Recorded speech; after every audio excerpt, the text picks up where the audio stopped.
parents told my brother that he could take my house, and I could just live in the camper in the backyard because I'm single and he has a wife and kids. I'll warn everyone here that this is going to be very long. So long that I'm splitting it into 2 posts and including a too long didn't read for each. I also really don't care who believes this. It's just so crazy that I don't blame anyone who calls BS. I won't argue about it. But this happened to me. I also really don't care if anyone in my family sees this. I'm not gonna sugarcoat anything, but I'm also not going to reveal any details that'd clue anyone into who I am that doesn't already know me. I'm a single man in my early 30s.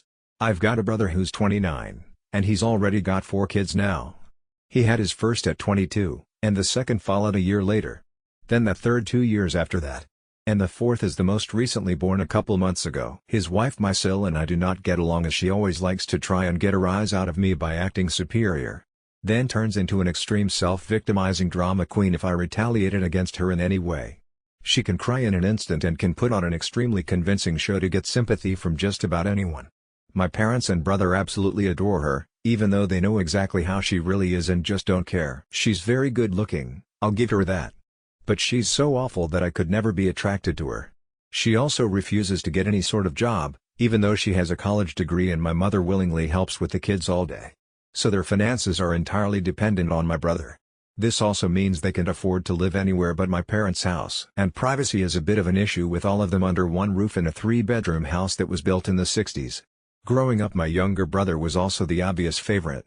We're 3 years apart in age, but he developed a superiority complex because I was badly punished if I retaliated against his antics in any way back then. It was obvious my parents cared for him a lot more because he got the lion's share of everything unless people called them out on it. Which did happen a fair bit by other members of family. Which is why my parents packed us all up and moved us about 150 miles away from them, so they generally would only see us on holidays since it was a 3-hour drive. My brother got physically abusive towards me on a number of occasions. Flirted relentlessly with my first girlfriend to the point she broke up with me, and laughed at any misfortune I had. And my parents just told me to suck it up whenever I was upset about it. I only got equal treatment when my parents wanted to keep up appearances. I admit it was rather funny to see the looks on their faces whenever they had to treat me equal to my brother on birthdays and Christmas because other people were present. We had relatives that were very nosy, and loved gossiping drama. So my parents did their best to hide what was really going on, and threatened to take all my stuff away if I didn't keep my mouth shut. If anything, it just made my parents celebrate more when I turned 18 and moved out because it meant they no longer had to provide for me. I wasn't even done with high school yet when I moved out. But couch surfing was far better than living with them. I was low contact ever since leaving home. They didn't even show up for my high school graduation. But I really didn't care. From that point on I would usually only see my parents and brother on holidays like the rest of the family. The start 2020 pandemic was not kind to me. I lost my job, and couldn't renew the lease on the condo because my roommate also lost his job and neither of us could afford the place on unemployment money. It was a rented 2-bedroom condo that I really loved. As the lease was ending, my roommate left early to move back in with relatives, and I had to sell nearly all of my stuff because I was soon going to be homeless if I didn't downsize to an extreme. I really shouldn't have rented a place that was so expensive. But I liked living the high life. Until that life wasn't kind to me. And I realized I should have been living somewhere far cheaper so I could have saved more money to fall back on. But I had a plan. I own a truck simply for the fact that I've always loved trucks, so I found a $1,000 camper in good shape and put it on my truck just so I could live out of it for a while. It was supposed to be temporary, but I ended up living out of it far longer than I ever thought. I originally was hoping to be able to live out of the camper at my parents' house, where my brother and his family still reside as well. But when I asked my parents to let me stay for a while, they told me they had a full house, and didn't want me there. Plus, we hadn't exactly gotten along in the past decade. They said they'd only agree to let me park my camper there if I paid them basically what it'd cost to rent an apartment in my area. That was way too much just to park my camper. I was jobless and trying to save as much of my unemployment money as I could till I could find a new job.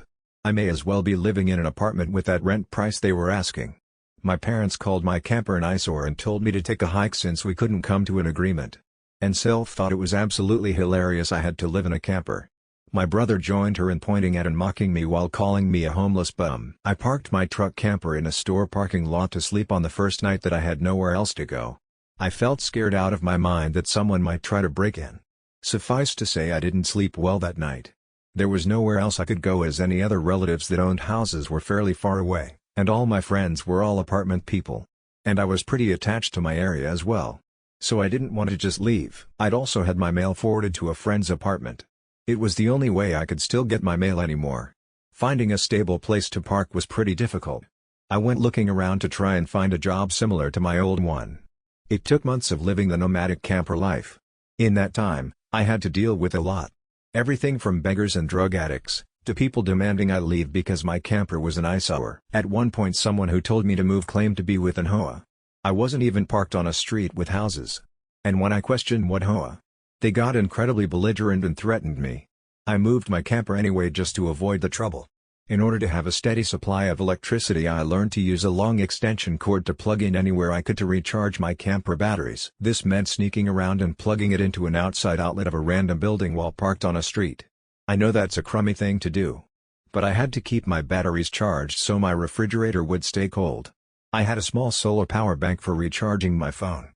But I didn't have anything like a generator. And generators are noisy and require fuel anyway. So I did what I had to do. After months of living like that, I finally managed to get a new job. I had to move to the neighboring city to find a job that didn't involve retail. I worked retail while in college and promised myself never again. Though I was nearly ready to break that promise. I was still getting unemployment money. But I had no stable place to live while receiving it. And I didn't want to still be jobless when it ran out.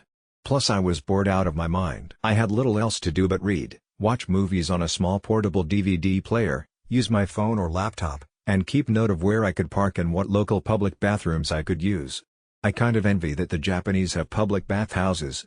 We could really use stuff like that over here. When I finally landed a new job, I practically lived in the back lot of the building by the warehouse and old employee parking spaces literally no one else seemed to bother using because they were so far in the back that the area was borderline forgotten.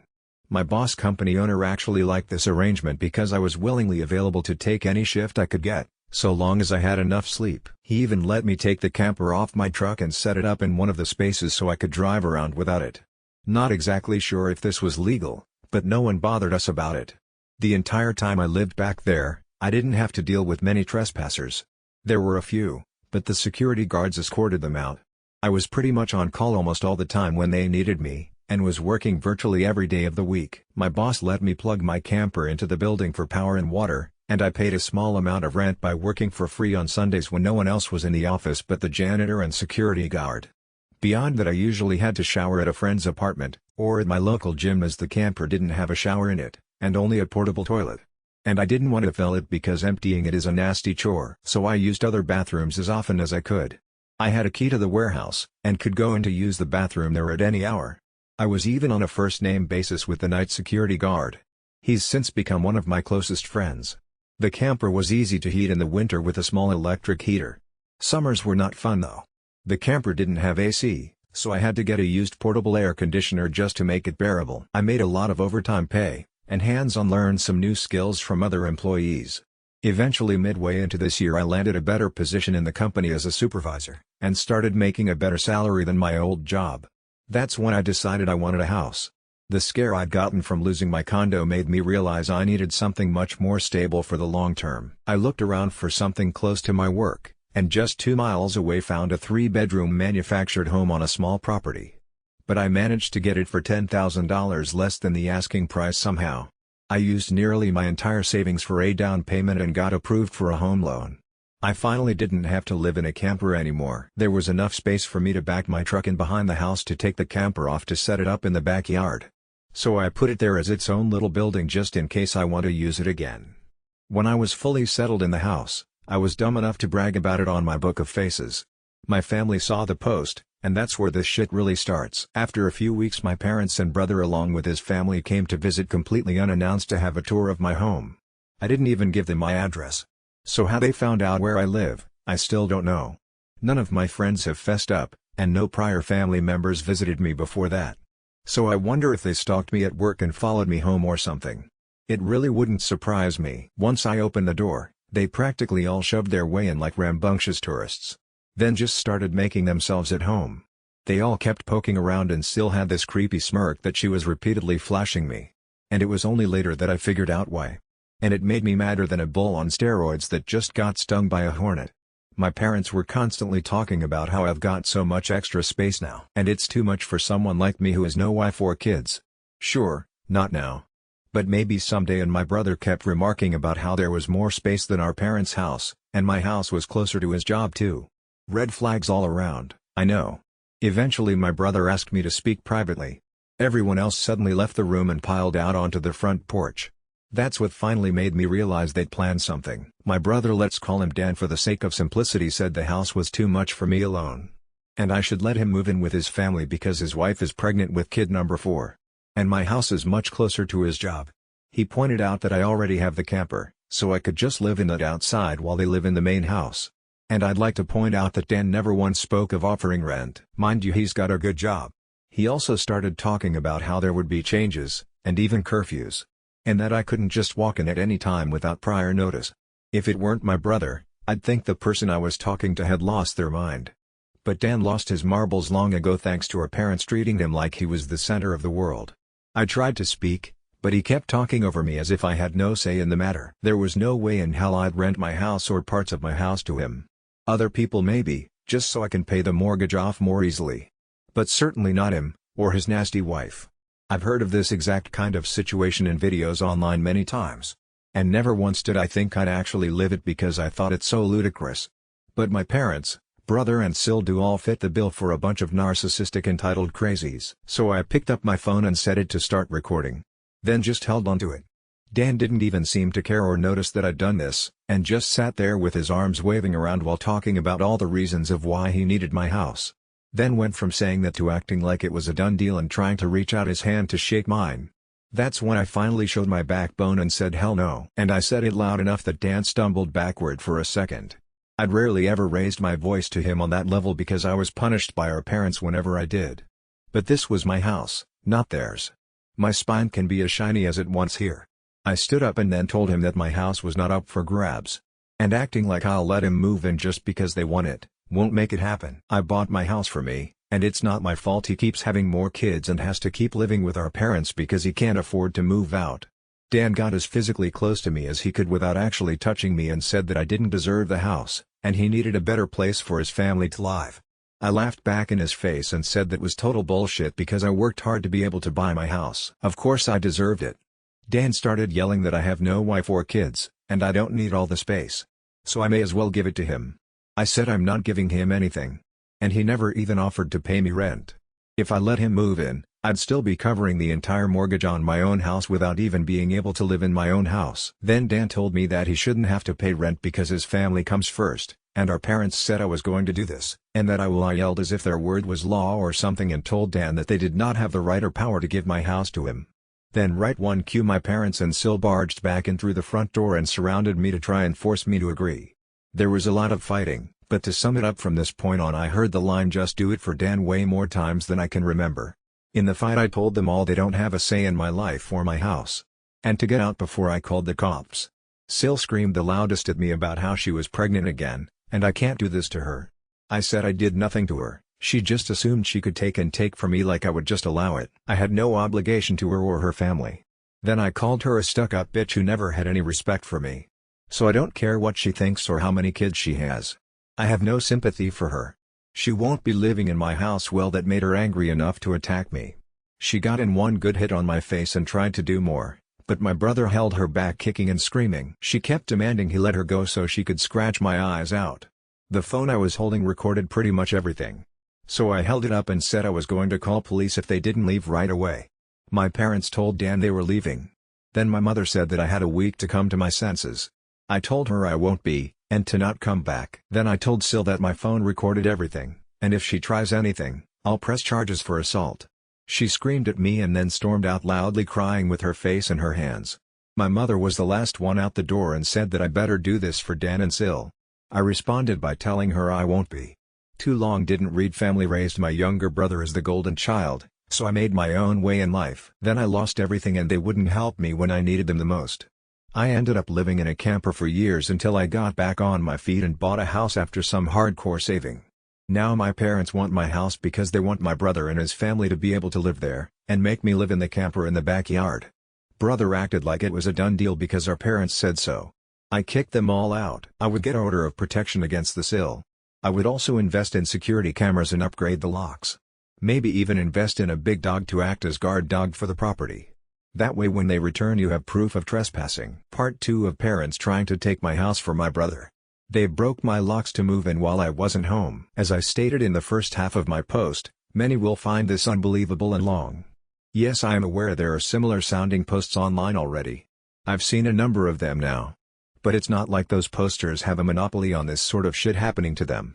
If anything, I'm surprised this site hasn't been better weaponized against this sort of thing, since entitled people should be more afraid of getting outed here. But anyway, I do not blame anyone who calls bullshit.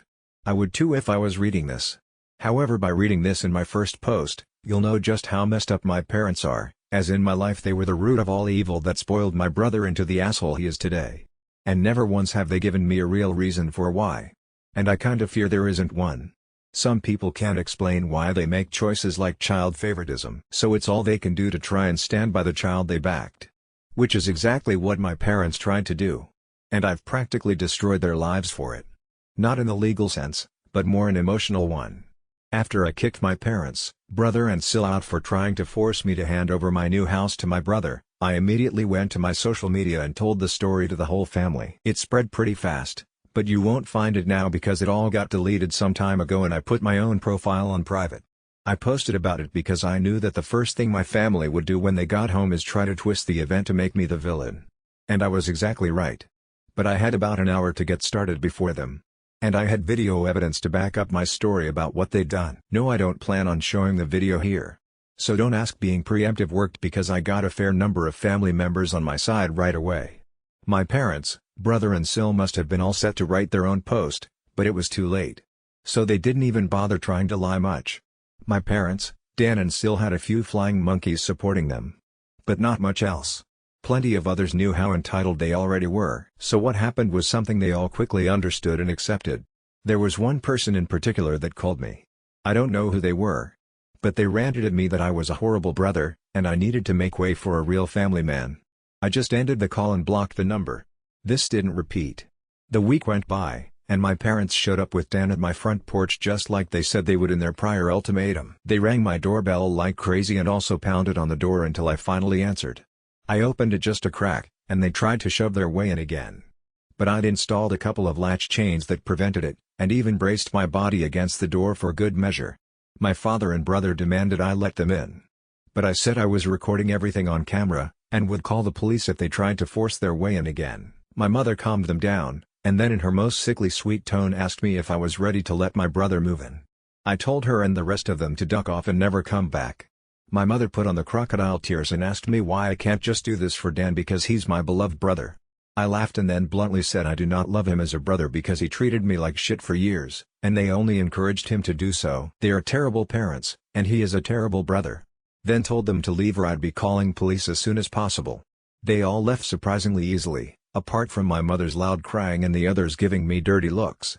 One could say making them leave was suspiciously easy. I thought the whole mess was over. But I guess I should have taken them more seriously, because they had other stupid plans. I came home later that week on Friday evening to find a moving truck and my brother's minivan parked in my driveway. It was Dan and his family there moving stuff in. He just waved to me with a shit-eating grin when I saw him. I was furious and told him and the rest of his family to stop. But Sil smugly said to me that like it or not, they were moving in. And then in the most fake way while tilting her head and puckering her lips, she said that it was okay, because my mommy allowed it. And I should always listen to what my mommy tells me. I seethed with rage just hearing those words and looking at her smug bitchy face. So locked myself in my truck to call the cops right away. When they realized what I was doing, Sil started pounding on my window and yelling at me to stop. And that I can't do this to her because she and Dan need the house. And she cried, "Why can't you just do this for Dan?" I responded with, "Fuck Dan, it's my damn house, not his." Then she threatened to key the side of my truck unless I stopped calling the police. All of which the 911 operator heard thanks to the window being slightly open. I told Sil if she damaged my truck, I'd sue her. And she was smart enough to retreat. When the police arrived, Dan and Sil along with their kids had locked themselves in my house. I told cops what had happened, as well as showing them my new driver's license that had my current address on it.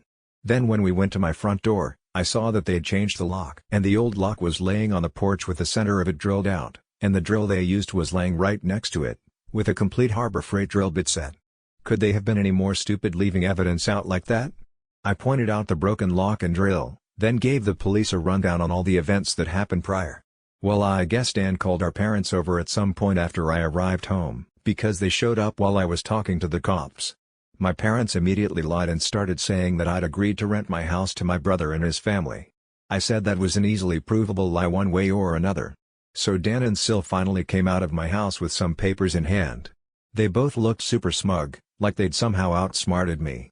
They'd actually drawn up and printed out a fake rental agreement, but my signature was not on it.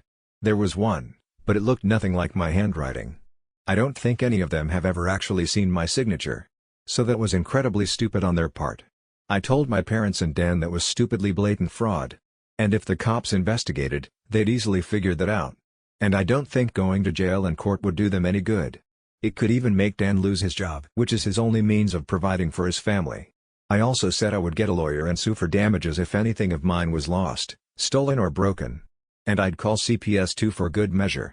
Dan went white and looked really scared when I said all that, but my mother got between us and doubled down about how I should just do this for Dan, and live in the damn camper so they can finally have a family home to themselves. I yelled at her that if she thought it was such a good idea, she could do it for Dan herself and let Dan have her house to himself instead. The cops separated my mother from me and I said I wanted them all out right now, or I'll press charges. I stated in a shout about how they'd drilled out my front door lock to break in, the lease papers were obvious fakes, they badly forged my signature, and I have recorded video of Sil attacking me. Those are felonies I could duck over their lives with if I wanted. And if they didn't leave, that's exactly what I'd do. The only reason I hadn't already was for the sake of Dan's kids. So they have one chance to get the duck out the moment my parents heard that. I think it finally clicked that they could not force me to do it for Dan. My mother surrendered and said she'd put an end to this. Then she went over to Sil and spoke with her quietly for a minute while my father spoke to Dan. Sil instantly started loudly crying and ripping up the fake rental papers into tiny bits and tossing them like confetti, only to have an officer tell them to pick up the bits of paper or he'd cite them for littering. Both of the cops at this point had the "I don't get paid enough for this" looks on their faces. Dan had to start telling his kids to load their stuff back into the moving truck. The kids were all crying, and the eldest was sobbing that he won't get his own room now. Sil and Dan gathered their kids up to try and make one last pathetic attempt to guilt me with the sad family routine. You know, where they all gathered together in a sort of group hug while all facing one direction. I swear, I think they'd practiced it beforehand. All of the kids had the same pleading look with quivering mouths. Sil kept rubbing her pregnant belly and tilting her head to look like a sad puppy, and my brother just made the saddest face he possibly could and said, "Please don't do this, we need to be able to live here," but I didn't falter and told them to keep packing. All the kids and Sil turned the crying up to 11, and Dan yelled at me, "Are you satisfied with yourself? You've denied us a home because you're too selfish to share and help out family." I ended up laughing like a maniac and retorting that what he was trying to do was taking, not sharing. And no amount of crying will make me let his family move in because he's no brother of mine anymore. He's just an entitled prick who thinks he can take whatever he wants from me like when we were kids. Dan started F-bombing me until the cops told him to cool it or he'd be in cuffs regardless if I wanted to press charges. He sucked in his lips and looked a mix of afraid and supremely pissed off. I asked the cops if they could stick around until my parents, brother and Sil had all left, and they said they had no intention of going anywhere until this had been resolved. In fact, in the next few minutes 2 cops became 4 as more drove in for whatever reason. That gave my parents some extra incentive to get moving.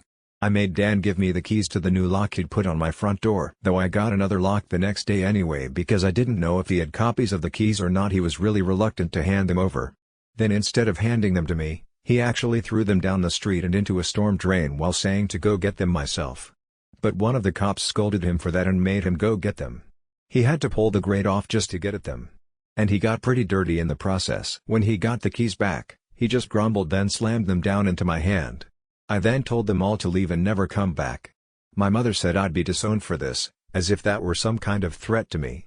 And I voiced that to them. Along the lines of, "Oh no, that means I won't get to come to any holidays with you guys where I always get treated like shit by you all anyway because Dan has always been your obvious favorite. You treated all me so badly when I was growing up that if Dan ever needs an organ donor, I wouldn't give him anything, so do like you always told me to do when I was mistreated by all of you, and suck it up." My parents were floored after I said all of that, and the quartet of cops were looking pretty judgmental at them as well. I tell you, if you want to put nasty parents like mine on the spot, confront them in front of cops. Because they'll likely not try anything really stupid then. My mother just started crying and walking away. My father just stood there looking like he wanted to hit me. And Dan just held his kids in defeat. Oh, and Sil was off having a tantrum in my front lawn. Soon enough they all formed a line handing out boxes and got their stuff out of my house. Nothing had been unpacked yet. So it all was taken out pretty quickly. But while doing it, my mother kept saying it wasn't too late, and I could still do it for Dan several times. Each time trying to bargain more and more to try to make me change my mind. She said that Dan could pay me rent if I let them stay. And when that didn't work, she said I could move back in with them to let Dan rent my house so I wouldn't have to share the building. I told her to shut up and keep packing boxes because I don't want Dan or his family around. I don't want his money, and I certainly don't want to live with him or my parents ever again after the way they treated me when I was a kid. Making a deal with my parents would be like making a deal with the devil to me. Sil ended up having another tantrum after hearing that and threw a box down, then sat on the ground to have a pity party because she didn't want to go back to sharing a house with my parents. And she just sat looking angry sad there until everyone else was finished. She didn't even want to get up when it was time to leave. They finally got everything out of the house and into the truck. So before they left, I laid into my parents one last time about all of the shit they put me through growing up. And with 4 cops being right there, they couldn't do much other than stand there and take it for once. I called them out on so many things that happened. And even pointed out how they couldn't just do something nice for me. Like letting me stay over with my camper when I was homeless and trying to get back on my feet. How they let Dan and Sil ridicule me and call me a bum. Well, who's the bum now? They wanted to kick me out of my own house so Dan could stay in it free of charge. Yet when I needed a place to go, they wanted to gouge me for more than I could afford just to park my camper when they knew I was out of the job.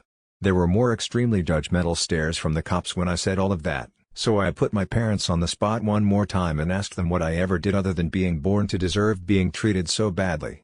Because when I finally have a bit of success in life, they want to snatch it away from me for their favorite child since they'd rather I give everything to Dan, and have nothing for myself. I bought my house using the money that I earned. I owed them nothing, and I won't be asking anything from them ever again. Because clearly I will never be anything more than a doormat or a cash cow in their eyes. I got no answers from them. They just stood there looking like fish out of water. So I continued ranting and asked them what in God's name made them think they were such good parents after all of that? My father was beet red. But more from embarrassment than anger this time. And my mother was crying that she was a horrible person. I bluntly agreed that she is a horrible person. They all are, and I bet they'll go to hell for it too. They were shitty people, and they all knew it. But if I'd called them out on all this stuff in private instead of in public, they'd just get mad at me and still act like I'm in the wrong. They'd just kept up the denial for so long that it became a part of who they are. My mother buried her face in my father's jacket to cry, and my father looked more defeated than I've ever seen him. Dan and his family avoided me entirely as they finished putting everything back in the moving truck. I made sure nothing of mine was stolen. Not that I'd had a chance to get much furniture yet.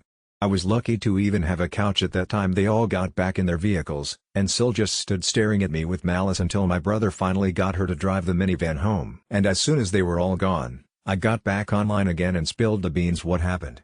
My parents were too embarrassed to even try and defend their actions this time. And while the family was somewhat split before this incident, it was now a landslide in my favor. Nearly all of the family has sided with me after this incident. And those who haven't simply aren't siding with anybody. No matter how much my parents previously tried the "we did it for Dan" line, no one listened anymore. So any remaining familial support they had is now gone. Many in the family who I expected wouldn't side with me, did. That includes the former flying monkeys. So I guess they've finally had enough. Around the time I offered to host half the family at next Christmas Eve in my new house. My parents were not invited. I wasn't blocked on my brother and Sil's profiles surprisingly. And I saw Sil had her 4th baby in early November. They are still living with my parents. I'm pretty sure they knew I was watching, because Sil kept making passive-aggressive posts every couple of weeks or so about not having enough space while living with my parents. Probably to see if she can still guilt me. And I'm sure it's driving my mother and father up the wall because they aren't getting any peace and quiet in their old age with 3 rowdy obnoxious kids, a mentally unstable Sil, my golden child brother, and a newborn baby in the house all at once. Perhaps they could move into a camper in their own backyard and let Dan take over their house completely. They might get some peace then. Yeah, they could do that for Dan. There was supposed to be more. But this post got way too long. So I'll be posting a part 3 later. Too long didn't read. I had to live in a camper after losing my job in 2020, parents refused to help me, I got a better job and eventually bought a house, Parents found out about the house and tried to make me let my brother and his wife, who was pregnant with baby number 4, move in and kick me out to live in the camper again. I kicked them out, but later on they tried to move in anyway by breaking in. Police were called, they freaked out and tried to guilt me. I made them leave. I publicly exposed my parents, and now the entire rest of the family is on my side, and my parents are utterly destroyed about it. In your first post you mentioned that you wondered how they found out your address. I can answer that for you if you are in the US. Property ownership is a matter of public record. All they would need is your name and the county you live in, and they could search for your address. I live in Ohio and the county auditor's website maintains a searchable database of property ownership records. All you need is the owner's first and last name and it will give you the addresses of every single property that person owns in the county. My parents, brother and Sil showed up to Christmas at my house when they knew they were unwelcome. I was trying to keep things to 2 posts. But I realized while compiling everything that part 2 was just too damn long. So I've divided it into a part 3. For those who commented en masse to get cameras. I will, when I can afford it. I'm still in financial recovery from buying a house last year. And as far as I know, good cameras need a decent computer to record too. And I don't have anything more than a 3-year-old laptop that runs Windows 10. Yes, I am aware of doorbell cams. That will be the first kind I get. For those who kept saying that I should have just gotten my brother and Sil arrested, that the only reason I didn't was because they are parents. Their kids need them. And if Dan was arrested, he'd likely lose his job. And without that, his family has no money. And Sil has an only months-old baby right now. Neither of them need to end up in jail, but you don't need jail for revenge. Police can help, yes. But I got payback without filing a police report. Would I be this merciful again? More than likely not. And they know it. I decided to wait on making an account and posting until after the new year, just in case more stuff happened. And it did. As previous readers know, my Sil was making passive-aggressive posts on social media that were obviously directed at me. Especially after Sil had her 4th baby in November. She was posting the same repetitive nonsense over and over again. She just found semi-clever ways of rewording it. But she pretty much kept regurgitating that she was tired of living with my parents, that there isn't enough space, she needs her own house, blah blah blah. I know I sound dismissive, but live through what I have with these people and you'd be ready to sarcastically play tiny violins in front of them too. They're just that bad, and since I waited until January to make an account, more happened just like I thought. I stated before that I'd invited half the family for a Christmas Eve party at my house. And everyone I invited all came, even though it was a fairly long drive of around 3 to 4 hours for them, but they wanted to come and show me their support. I was praised by them a lot for how hard I'd worked to get a house on my own, and that they were sorry for everything I'd went through. I was asked why I didn't just take my camper and drive the 3 hours back to them, instead of living pretty much homeless for so long. And I had to sheepishly admit that I was very attached to living around here, and I had my best employment opportunities in this area. My hometown doesn't have a lot of great job opportunities in my field, if any at all. And I wanted to make my own way as much as I could. An answer they overall accepted. We moved on to having a rather nice party. The best I'd been in years. Some relatives even brought CDs of great Christmas albums. And I have to say, the one my uncle brought of Ray Charles was my favorite. He sings Christmas songs like no one else I've heard. It was a grand and happy time. I felt like for once I could just forget my past issues and enjoy the moment. But I wouldn't be writing this if it had stayed that way. About 2 hours into the party, you know who showed up. My parents, brother and Sil popped in trying to look all smiles. They didn't even knock, just walked right in my front door like they were meant to be there. I shut off the music and told them to leave immediately. They begged to stay and said they brought gifts. One of my uncles stood up and yelled at them before I got another chance to speak. And he said they don't deserve to be in my home, or my life after the shit they tried to pull months earlier. And he was backed up by several other relatives. Mind you, this guy is my mother's brother. And he used to love her to pieces until he found out about the shit that went on between me and my parents. My grandparents' mother's parents, as old as they are, hurriedly got in between us and said to my parents that if they want to make amends with me, it's far too soon. And they've never been more disappointed in them than they were this past year. They'd hidden their favoritism for my brother from prying eyes for a long time. But no one was fooled anymore. And they needed to make a serious effort to try and actually treat me like a son if they ever wanted to be in my life again. Then they turned to Dan and Sil, and said they've seen the repetitive nonsense Sil keeps posting about. They're tired of it, and to just let it go already.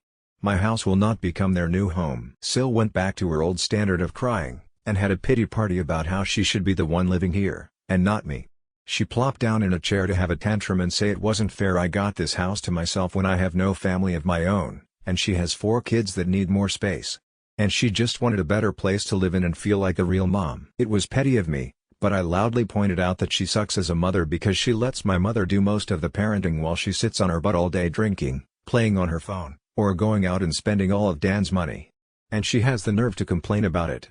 I even joked that I'm surprised her baby doesn't get drunk from her breast milk since she drinks so much booze. Which I admit went a bit too far as I got some stares. And Sil demanded to know if I was calling her a bad mom. I said the evidence speaks for itself.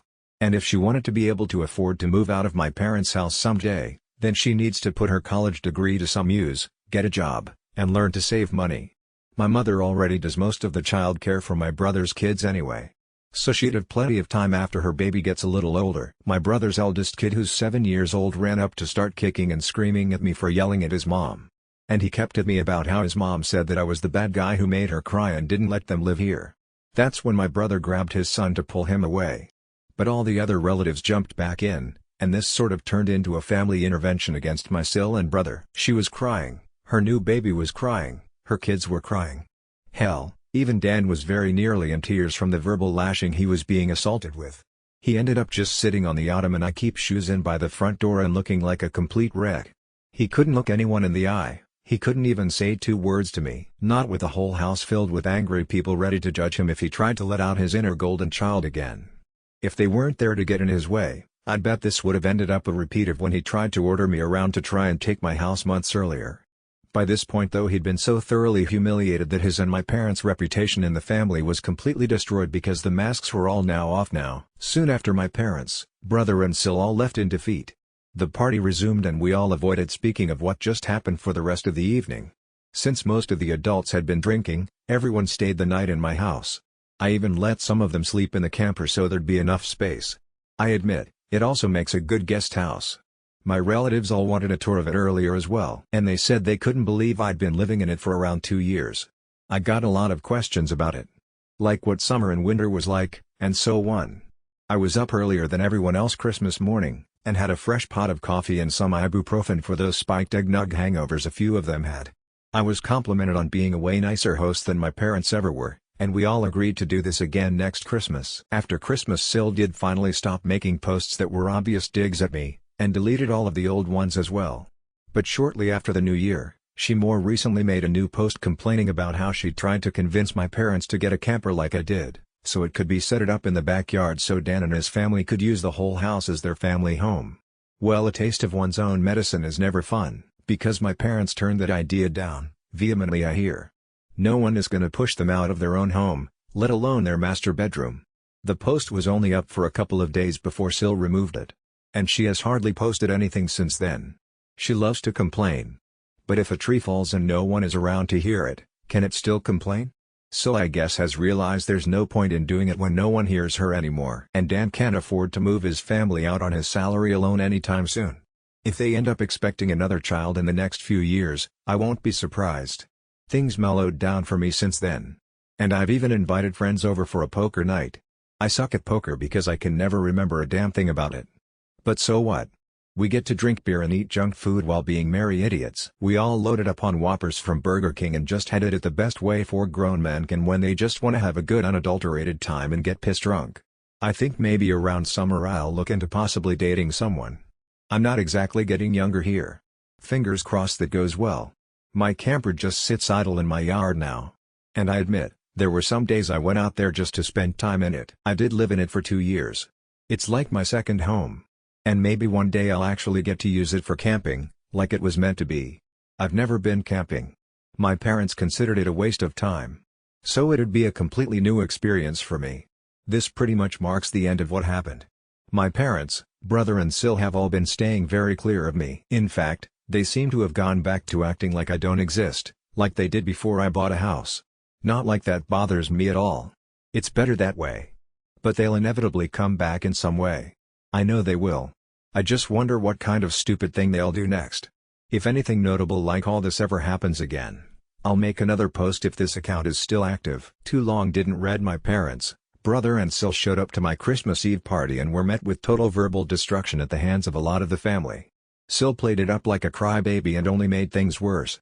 And then they were all kicked out. Next time you win a $2 lottery on your social media that you won the lottery. My parents and Dan were back sooner than I thought. And they wanted money this time. This will not surprise some people who commented on my previous posts, because my parents did some of the exact things they said they would. Which was wanting either my money, or my signature. I did expect the classic lines of narcissists saying that I owed them, or give me some kind of socialist BS of sharing the wealth. But that was just my imagination running wild. The ensuing situation was somewhat similar to that, but much more tame, I guess you could say.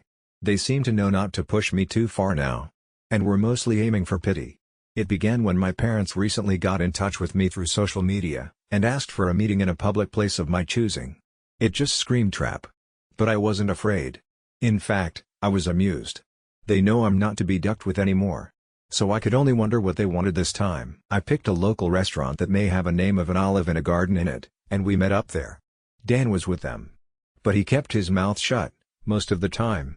We had awkward greetings, ordered some drinks, and then cut to the chase. My parents begged me to help Dan get his own apartment so he could finally move out. Apparently, Dan's credit isn't so great. Gee, I wonder why? Could it be his wife regularly spends him into a hole? Well, they asked that I help by either supplying some capital, or by co-signing for the apartment and helping to pay the rent for it. I simply said no to both. That's when Dan spoke up in anger and yelled at me that I have so much, and I don't have a family to support like he does. He needed my help, and I should be sparing the money for his family since I don't have one myself. I laughed and asked where they were when I needed their help. That's right. They were pointing and laughing at me for being homeless. Or should we go further back to my childhood? I'd love to delve into that with plenty of ears to listen in around us. My mother grabbed my hand and begged me not to speak of any of it. My father and Dan both just looked away and said nothing. Pretty sure they wanted to say something like they used to at me, but held their tongues. I asked them if they thought I was rich or something. And their looks said it all. And when I told them I don't have that kind of money, they looked at me like deer in headlights. I broke it down about how much I'd managed to save for the down payment on my house, and the way I had to live and work in order to save that much so fast. And then how I spent nearly all of it on the down payment of my house. I'm still in financial recovery. I did have monthly income to spare, yes. But most of it was going right into my savings. I asked Dan what his yearly salary was, and when he told me, I pointed out that it was actually a bit higher than mine. I then loosely broke things down in rough math in front of my parents on how about 70% of my income goes to my mortgage, insurance, gasoline, internet, phone, food, and other bills. And then there's maybe 30% of that left at most that I can put into savings. And I need that money saved to get back on my feet in time. And I have to make sure I have savings to fall back on. My truck is from the 90s. If it were to break down, I'd need money to either fix or replace it. And there's other things one would need a rainy day fund for, like home repairs, doctors, taxes, lawyers, or anything in general you'd need quick cash for when it's a sudden unexpected expense. So, as you can see, I just can't spare money for Dan. And I also refuse to co-sign for anything as that would leave me on the hook for any bill Dan couldn't or wouldn't pay. Then I pointed out that, that's likely why my parents didn't co-sign for Dan's apartment themselves long ago. And my mother just started crying again. I was pretty much one step ahead of them in all of this. I'm not an ATM, and I'm not a fool. And I stated that right to their faces. I expected my father to become angry with me like he always does. But this time he just, I've known this man to explode on me for the slightest provocation of not enabling my brother all of my life. But this time he just didn't do that. There wasn't even a sneer on his face. The only way I could describe the look he had was regret and defeat. Maybe regret for being a shitty parent. Or maybe regret because he can't bully me around anymore. Who knows? Either way, my parents couldn't really argue with me, and I wasn't about to give them any money. Dan just got up and said this was all just a waste of their time, and that he was leaving. My mother started apologizing for him, but Dan still wanted to leave. Then just to kill with kindness I offered to buy them a round of unlimited soup and salad while we were all there. I guess they couldn't turn down free food since we hadn't ordered anything but drinks yet, and they stayed. I went out of my way to talk about anything other than money. Dan remained quiet, and was either eating his food or looking at his phone. But my parents just awkwardly talked with me. They brought up that they've recently joined a local Christian church. And that they'd already been going for the last 2 weeks. I said good for them, and they of course started trying to advertise that they'd like me to go too. I simply said no thanks, and they were smart enough not to push further. When the meal was finished, Dan left a $10 on the table for the tip and walked off without saying another word to me or anyone. My mother just excused his behavior and we all parted ways. That was about it. Not nearly as much drama as I thought there'd be, but this is still far better than how things used to be with my parents and brother. As for Sil, well, she's been regularly complaining online about my parents. She really doesn't seem to like the fact that she's not queen bee of their house. And I think her toxic is finally getting to them. Why else would they be so desperate to come crawling back to me? Sil actually wants my parents to move into a camper like I had to do in order to make space in the house. And she's being told no every time. She does seem to have a following of Karen-minded people like her though. Because here and there I get messaged by someone I don't know, that are intent on raging at me for not giving up my house for Sil. I don't bother to argue with these people anymore. I just block and move on. Though there was one persistent troll who had my phone number. And they call from a different number every time. Yes, it seems to be the same person who called me to say I need to make way for a real family man like Dan. But I could care less. The calls though, seem to have slowed down, if not maybe stopped. Because I made it clear to that person that they were only amusing me by keeping this up so long. The last time they called was around the beginning of the month. And it's been silence from them since then. Thanks for the update, original poster. I'm fascinated by your vile family and your incredible strength of character. I've got my fingers crossed for the update when your parents sincerely apologize for everything they've done. I think Dan and Sil are lost causes, but maybe, just maybe, the parents could own their shit. As much of DK Dan as it's your parents that ruined him. Shaped him to become the entitled loser that he is. None of them deserve you back in their lives, but you deserve to know that they're sorry for what they've done. Update: parents tried to make me give my brother my house. Part 1. Well, I figured I'd wait half a year or so after the original post to update everyone. But it ended up being longer than that. Yes, things did go bad again. But not really for me for the most part. I'm pretty much fine, if not almost unscathed since last Christmas, apart from the time my parents and Dan came to me for money, as my last post told, and a more recent confrontation between me and Sil you will read about here. I did get a few cameras for my house, including a Ring doorbell in front. I didn't tell my family about the cameras just in case. But thus far no one has attempted a break-in. I think the way I outed them all before scared them into leaving me alone, for the most part anyway. I've taken to renting out 2 of the rooms in my house. One to a close friend, the other to a friend of said close friend. Both have been fantastic tenants. They know to keep quiet and leave me alone most of the time, and even have small refrigerators they keep in their rooms so they don't need to keep any of their drinks in the main fridge. The deal I gave them on rent was too good for them to pass up. It increased my monthly income well. And even after taxes, I'm still monthly putting away some decent amounts in the bank since the rent money pays a good chunk of my monthly mortgage. You're all probably wondering how my parents, brother and Sil took to me renting out those rooms to friends. Well, the answer is not well. My father and Dan stayed out of it. But Sil freaked out, which made my mother come crying to me over how I could have rented those rooms to Dan and his family instead. We had a bit of an argument in which I pointed out, for one thing, they ducking broke into my house before to try and steal it. She wouldn't want to let someone who did that move in with her. Also, there wasn't enough room for me, Dan, and his entire family in my house. Not that I'd ever share a roof with them anyway. It's a 3-bedroom, and a manufactured home no less. I have the master bedroom and its adjoining bathroom. That would have left only 2 small rooms for Dan, Sil, and 4 kids. Not to mention they'd be annoying AF to me all the time. Also, she knows very well I can't be around Sil because she intentionally antagonizes me. And they all mocked me when I was homeless before. Besides, my current tenants are both single guys in their 30s I get along with. My mother had some sobbing excuses for a while. But she finally let it go and admitted she was just desperate. Edit: parents found out I was renting rooms out because Sil basically stalked me in some way. Then she told my parents, and then my parents contacted me. And then my mother came over to cry about it. Since then my parents haven't bothered me once about the house. So things are good for me. My parents and Dan, not so much. It turns out Sil is a far worse person than even I thought. I already knew she was a gaslighting, self-victimizing drama queen. But she sank even lower. Because Dan's youngest child turned out not to be his. Yeah, you all read that correctly. Sil had an affair. Which in retrospect isn't all that surprising. And something a few people here totally called months ago. After being caught, Sil was ousted from the family. Dan just recently finished with his divorce. Which actually went in his favor since we thankfully live in an at-fault state.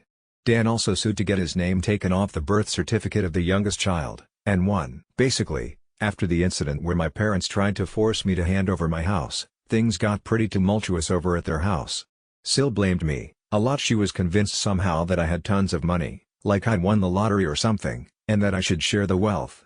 Apparently it was her idea that they come to my Christmas party, because she hoped they could all try to get on my good side. It was also her idea to make my parents and Dan try to get money from me for an apartment.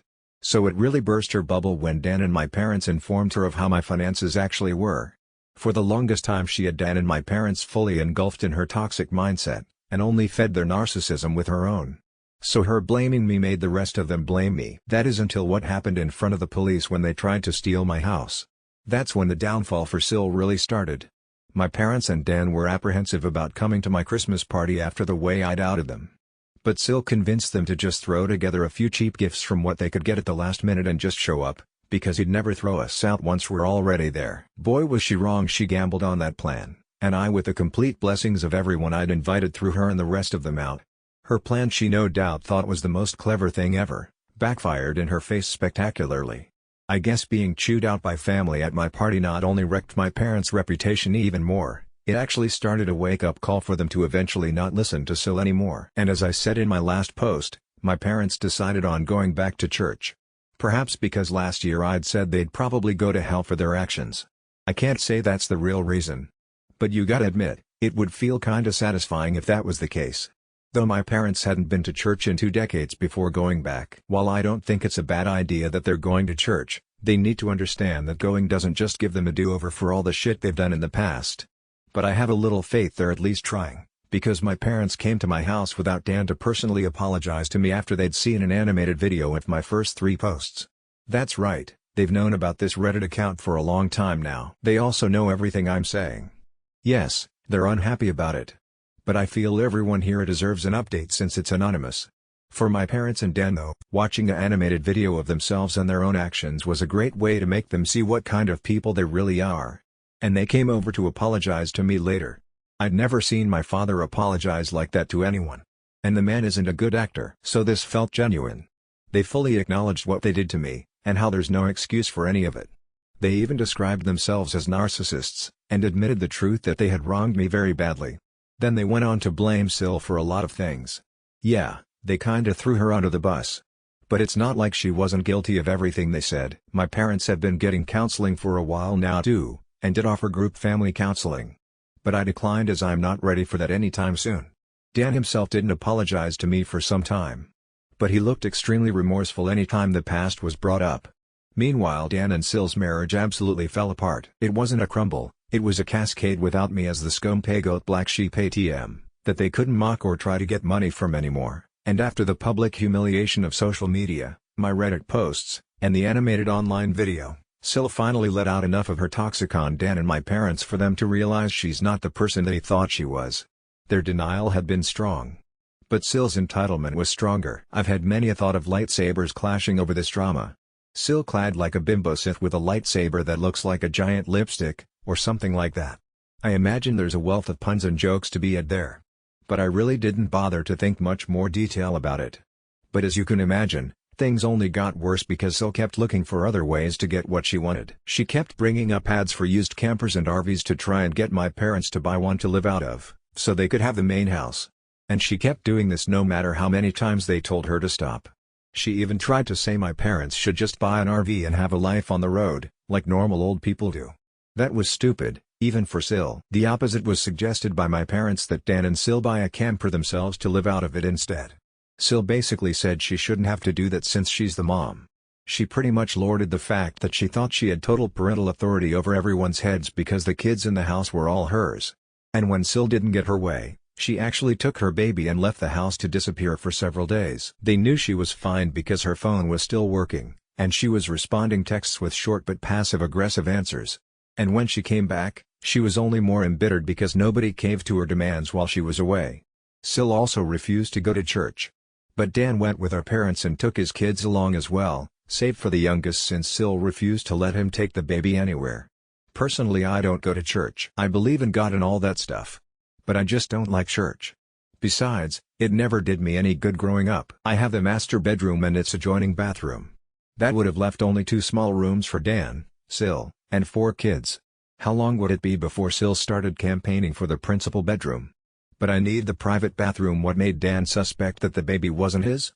How are they sharing custody? Update: parents tried to make me give my brother my house. Part 2. Just so everyone understands, a lot of this information came from Dan and my parents. So I'm just telling what I know. Shit really hit the fan when Dan suddenly called out his wife as a cheater. March. This shocked us all, because we thought he was a complete pushover to her. But no, he's not. At least not anymore. You all know how he treated me when I was on his bad side.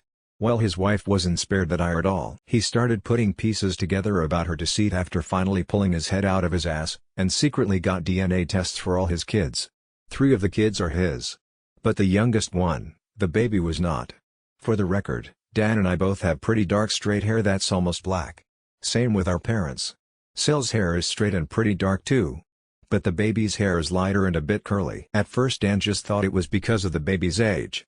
Sil kept playing it off, and said that it would darken in time. But the baby's hair never got darker. I guess that was Dan's biggest clue. He confronted his wife with the DNA results in front of our parents. And she broke down sobbing that it was a mistake. Sil pulled out all the Darvo stops of denying, trickle-truthing and gaslighting. But Dan had none of it, and actually had done more to find out about her affair than I would have ever thought. I knew he was smart. He just let himself be dumb. He had detailed proof of her cheating with phone records, texts he got off her phone, bank records, and the DNA test. He even identified the man she's cheating with, who is likely the father since he has much lighter colored curly hair. The evidence against her was crystal clear, and Dan said she was so bad at hiding her affair, he didn't even have a hard time figuring any of it out once he started looking. My parents demanded that Sil leave their house immediately. That's when she went psycho on them all. First in just yelling. But she quickly got physical. Police had to be called by my mother. And yeah, Sil was arrested. She scratched up Dan and my father quite a bit with her long fake nails, and even harmed her eldest kid in the crossfire by hitting him hard enough to have a black eye and nosebleed when he tried to intervene. Dan was smart enough to have his phone recording nearby when he confronted her. So the police had all they needed to arrest her for assault. Sil's parents had to drive over to bail her out. Then they came back for the baby, Sil's stuff, and her car as well. A couple days after Sil got bailed out, she showed up at my house because I was apparently next on her shit list. As soon as I opened the door, she went on a delusional rant where she called me out about posting on Reddit. Then said I was the entitled bane of her existence. I'm not sure, but I think she might have been high on something, because this felt extra crazy for her, and her eyes didn't look right. She claimed mothers with young children are the most sacred thing in the world. Then went on yelling that giving up my house shouldn't have been too much to ask for. Because supporting the family was the least I could have done. And if I had, then her family would still be together. When I tried to talk while she was spewing all that out, she actually attempted to shove me and cover my mouth. She even had her hand poised like she was ready to scratch me. Well, that went about as well with me as you can expect. I'm not exactly one to be threatened, and told her I'd call police if she didn't take her hands off me right that moment. I also told her I'd got all it on my doorbell camera. She started panicking the moment she heard camera. Then I ended up verbally savaging her to the point she was backing off my porch. I told her she had some gall to call me entitled when she's exactly that. She didn't work for anything she had anymore, cheated on her husband and got pregnant from her affair partner, made my mother do most of the parenting for her children, spent Dan's money till they were in a financial hole, and acted entitled to my home to the point of trying to steal it. I called her entitled X1000, and that she's a greedy bitch who is blinded by narcissism. Then I told her to stop blaming me for her own actions and to never show up at my house again. Being told all that was pretty much all Sil needed to hear before jumping back into her car, then peeled out and sped off. This was finally the straw that broke the camel's back for me. Now that she was separated from Dan, I ended up finally going to the police and filing a report on her for harassment and the assault she'd done on me last year, and her putting her hands on me at my front porch only added to it. The police have it all on record now. And I gave copies of the video to Dan for his divorce lawyer. And yes, I did file for a restraining order against Sil. It was easily granted because it was obvious the woman is unhinged. She's not made a social media post about me since that I could see. But that's just because she put her profile on private. I hope her blame ship against me has long since sailed. Either way, she's left me alone. Sil was still with her affair partner during the divorce. At the time, I had no real idea of what kind of man he is. But any person who monkeys with someone else's spouse and even has a child with them, really doesn't have a lot of morals to begin with.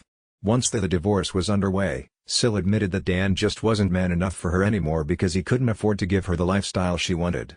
She actually believed herself to be on the level of a trophy wife, and that she deserves to be with someone wealthy. Dan said he pulled Amy and maniacally laughed at her.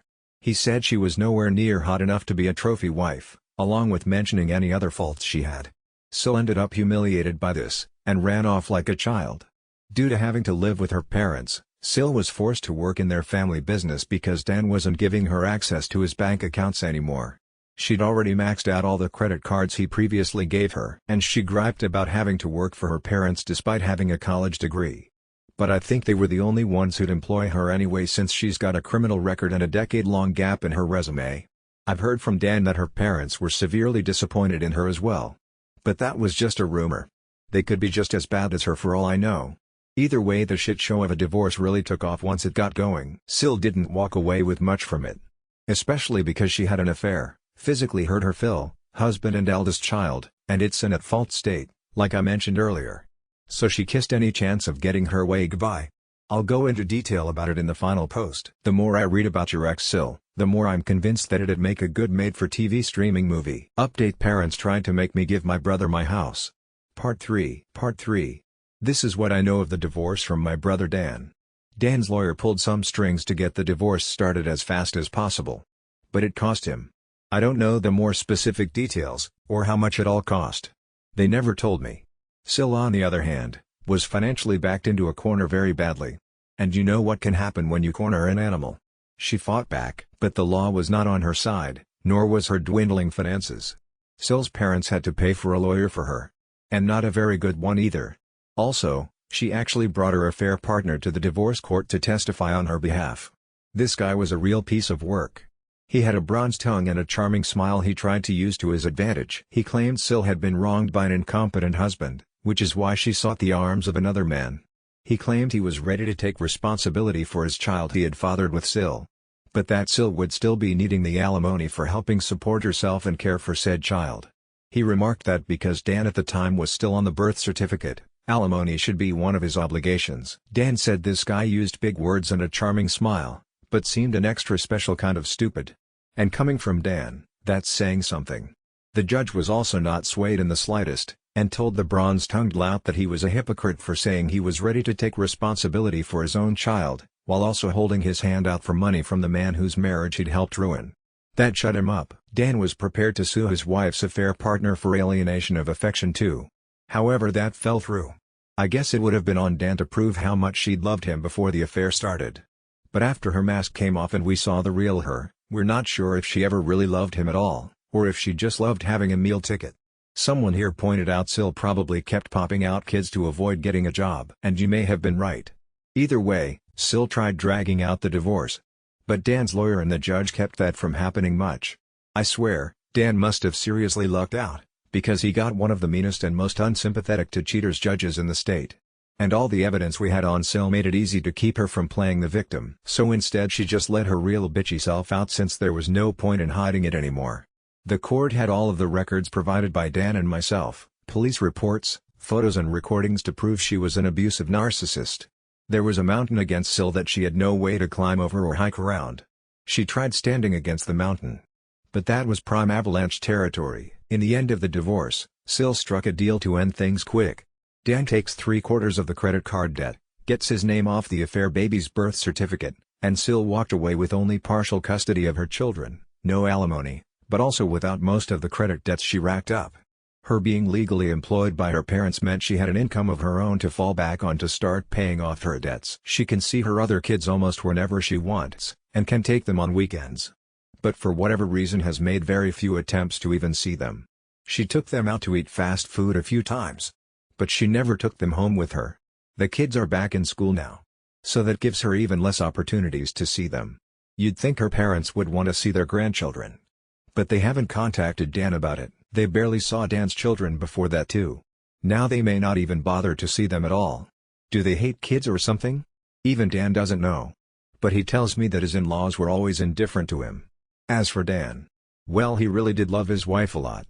So the betrayal of her cheating made him hit the bottle hard. Rewind back to the night of his confrontation with his wife, He came to me in a stupor with a whiskey bottle in hand and his face all scratched up and covered in bandages. I wouldn't say he was drunk yet, but I freaked out seeing him looking like that at first, then berated him for driving under the influence. But that didn't really mean much to him compared to the betrayal of his cheating harlot of a soon-to-be ex-wife. We spent a few hours hanging out in my camper so as not to disturb my tenants. All the while Dan was drinking whiskey straight from the bottle and crying that he's a fool, and how he regretted ever marrying Sil. Pretty much any time he mentions her now, he just refers to her as that bitch. So that's ex-Sil's nickname now. Ironically, this time together was the most bonding Dan and I have done in 15 years. While he didn't exactly apologize to me, he called himself a shitty human being with terrible taste in women. Then said I at least didn't make his mistakes. Despite all he previously did to me, he's still my younger brother. And I couldn't risk letting him try to drive home. So I told him to stay the night and managed to take his keys. Then set up the bunk in my camper for him to use. I rented out my spare rooms after all. He was in no shape to drive home. And if he'd taken an Uber, he'd have to pay for it, and then have to come back for his car later. He was still a depressed crying mess, and didn't want our parents or his kids to see him like that. And frankly, I was worried he'd do something insanely stupid if I let him leave. I didn't want him to sleep in the house, so putting him in the camper was the best option. Just because that bitch ducked him over, doesn't mean I suddenly trusted him. So better for him to sleep it off in the camper. We both spent time in the camper playing games and watching movies on my portable DVD player. Poker was no fun with just two people, and Old Maid was just boring. Thankfully I had an Uno deck too, and an old-school battleship game. He really liked those. It was enough to keep him distracted until he was finally willing to lay down after running out of whiskey. He threw up a lot of it in a bucket anyway. But he was not opposed to sleeping in my camper. In fact, he found the idea kinda cool. Dan had a lot of questions for me as to how I'd lived in the camper for as long as I did. And I answered them all, if not just to keep him busy. But I needed to go to bed myself since I had to be up early. So I left him with my portable DVD player and a couple of movies. That way he could amuse himself alone for a while, if he even managed to stay awake. Before leaving for work in the morning, I popped in while Dan was passed out in the bunk and left a bottle of ibuprofen and an energy drink on the counter of the camper's kitchenette, along with his car keys and a letter explaining to leave through the backyard gate. He saw himself out without trouble around 1:30 p.m. About a month after ex-Sil aka that bitch was kicked out, Dan came to me asking to borrow my camper. I guess he found it more comfortable than I'd thought when he slept in it. And he fully admitted he didn't ask sooner out of pride. But with his soon-to-be ex-wife out of the house, he'd decided to give up his room for his eldest kid. He's got 2 girls and a boy, with the boy being the eldest, and now 8 years old. The kids were all forced to share a room until that point. They just had curtains up for the boy's half of the room. But the boy often slept on the couch to avoid his sisters. I know the poor kid was really desperate for his own room. So I guess Dan decided to finally make a better decision as a dad, and came to see me in order to beg to borrow my camper so his son could have his room. If he could have afforded it, he'd have bought his own camper, instead of relying on me. And even said as much. I hadn't even gotten the chance to use the camper for actual camping yet. But I caved and let him use it since it was actually for a good cause. And he promised to buy his own in time anyway. No, I didn't ask for rent money for the camper. Dan isn't enough of a financial hole as it is right now. Ex-Sil and the divorce trained him. And I've learned that I get far better results with family lately by not being spiteful. I loaded my camper up and put it down in my parents' backyard. And my father put in a 30-amp breaker so it'll have enough power for Dan to run heat and AC when he needs it. I do miss the camper. After all that time living in it, it kind of felt like it was a part of me. But the only reason I loaned it out was for the sake of Dan's kids. Pretty much the only reason I still do anything for my parents or Dan is for the sake of those kids, as I've bonded with them. And yes, I know I may not get the camper back for quite some time. And likely not in the kind of condition I lent it out in, but I've warned Dan and my parents that they will be financially responsible for any damage they do to the camper, as well as its upkeep for as long as they have it. I also took many time-stamped pictures and video of the camper inside and outside before lending it out. So I can prove its condition before it left. Dan even recorded a video with me agreeing to my terms. So that's as good as a contract. With the financial drain of the divorce, Dan's not gonna be able to get a place of his own for years, I'll bet. Though he seems to have no complaints about living in the camper at least. But I don't know if he actually likes it, or if he's just putting up a front. But I can guess it reminds him of the backyard forts we had as kids, since that's how it felt with me sometimes. Either way, he's living in it now. I did get some major props from the extended family for letting him borrow it too. I'm now referred to by a lot of them as the good brother Dan doesn't deserve. Either way, I think getting rid of Sil was a great first step in mending the family as a whole. I still have little care for my brother and parents after the way they treated me all my life. But I'm not gonna let Dan's kids suffer for it. Those kids have actually really warmed up to me. They're actually happy to see me when I come over, or when they visit me. I've even babysat a few times. Now that they don't have their mother's toxic around, they've become much nicer kids. Especially to me. I'm actually getting to enjoy being an uncle now. My mother is still doing the bulk of the parenting for my nibblings, and she's been acting as nice as possible to stay on my good side. My father often looks very defeated in my presence, but otherwise he's been either stoically quiet or just generally nice to me. But he won't talk to me much. Though that's leagues better than how he was before at least. I'm not letting my guard down either way. My parents do seem more happy that my ex Sil is gone. And they often say they don't know what they ever saw in her. My mother especially, because the two of them butted heads over who was mom in the house for a long time. Now for the last part. At the same time as the divorce, Dan sued to have his name removed from the birth certificate of the baby that wasn't his. That bitch didn't really want to change it, because it meant no more child support from Dan if she did. However, there was a court-ordered paternity test for the man identified as the baby's father. I was prepared to laugh in case it turned out he wasn't the father either. But he was. And Dan's lawyer had a long talk with ex-Sil's lawyer. Ex-Sil had no leg to stand on, and Dan was ready to go to bat to make her situation even worse. She didn't have the finances to fight him any longer, and agreed to changing the birth certificate. The bronze-tongued lout who'd knocked her up, did man up to take financial responsibility as a parent. But he ended up not staying with Sil. He contacted Dan through his lawyer to tell him he'd broken up with that bitch, and that he wouldn't bother him again. I checked the social media of that guy after Dan linked me to it, and the lout was upset that now he's financially responsible for a child he never planned to have. And that he's too young for this. Guys, from what Dan's lawyer was able to find out, that man is just over 40. He looks younger than he is, but he's by no means a young man. Shortly after that he put his online profile on private. Ex-Sil did the same with hers a long time prior. So I've no more information left to give. This may be the end. Ex-Sil is out of our hair. My parents and brother have finally made a real effort to be better people. I'm surprisingly happy as an uncle, and my house is still my house. I've been with this story from the beginning. I wanted to start by saying I applaud to you for keeping sane throughout this whole ideal. I would have surely lost it earlier. I'm hoping things stay semi-peaceful. Original poster. Ex-Sil saw my posts and is mad she can't do anything about them. No surprise, ex-Sil saw my Reddit posts. She can't contact me about them in any way but with a lawyer thanks to my restraining order against her. And she likely can't afford to get a lawyer right now anyway, since the divorce financially drained her too. So she bitched to Dan about it, and demanded he tell me to delete my Reddit account. But not only has Dan read my recent posts, he no longer cares. He said they serve as a reminder of the prick he used to be. And he's not losing sleep about it. Besides, I've still helped him out despite all he's done to me. So he's not gonna be upset about it. My parents have also made sure to try and treat Dan and I more equally when I'm around too.